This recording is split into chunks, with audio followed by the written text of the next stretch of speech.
Okay, now that we've been talking with all these authors here at Outside the Book, ever wonder what it takes to write a book? Well, we've got a guy who wears both hats. Chuck Sambuchino joins us. He's an editor for Writer's Digest, a best-selling humor book writer himself. He has a blog.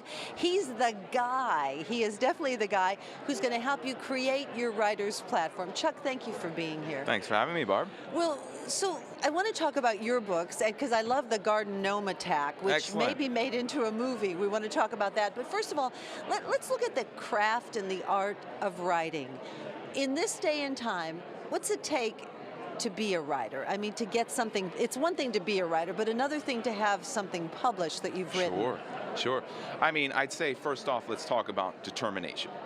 You're going to need to work on your craft and your project for years to come. And this is something that not a whole lot of people do, and this is what's going to separate the masses who don't get published from the very few who do get published. Because you write your novel, and that is a long endeavor. Sometimes it takes years. That's just the first step.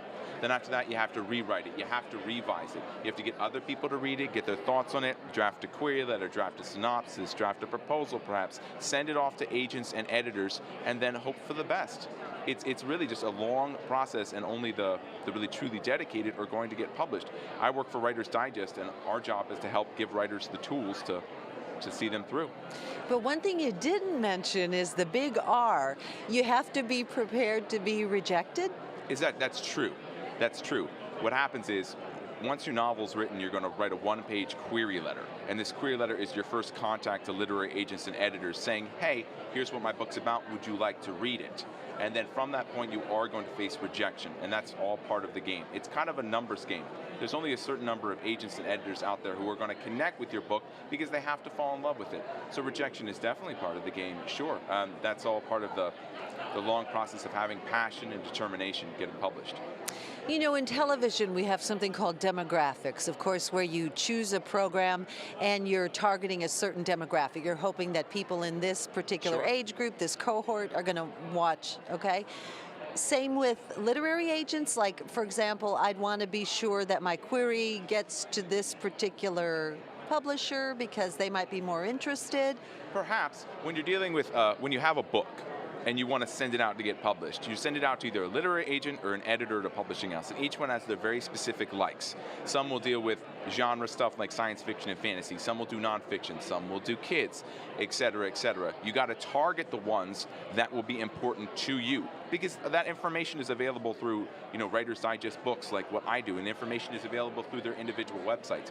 Targeted submissions, much like if you were doing any kind of marketing, going after the demographic who will buy. That's a good question, yeah. Now, you have a blog, a very popular blog, the Guide to Literary Agents. Yeah, one of the biggest out there in the publishing industry. So, you're a part of the digital age, okay. There's talk that one day we will live in a society where we don't have books.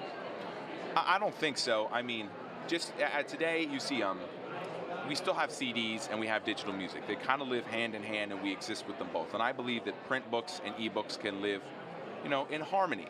I for one, am never going to want to buy that many ebooks. I love holding a print book in my hand, but that's just me, and there's my mother, who should be the opposite, who loves ebooks. So I really don't think print books are going anywhere, but the most important thing here is that people read. If you write something and people are reading it, does it really matter if they're reading it on a Kindle or on an iPad, or if they're reading it on a beach in a book? If you write it and people enjoy it, then we have to be happy. I mean, let's just, cut our losses here. That's right. Build it and they will come. Yeah. Speaking of building it and they will come, you're a humor writer. Yeah. You write the significant stuff, and then you write the humorous stuff, which is significant in my world. The Garden Gnome Attack. Yes, How to Survive a Garden Gnome Attack. Talk about that. Well, first of all, I mean, if we could just be serious for 1 second here. Okay. Barbara, garden gnomes are murderers, okay? Who knew? Up to 1,000 deaths a year are attributed to garden gnome attacks, according to the German hotline, which I can't really speak about for legal purposes, you understand. And what I did was I wrote the book back in 2010 as a guide to how to ward off and prevent a garden gnome attack in your backyard and around the home. And unexpectedly, well, I shouldn't say that, but the book just took off.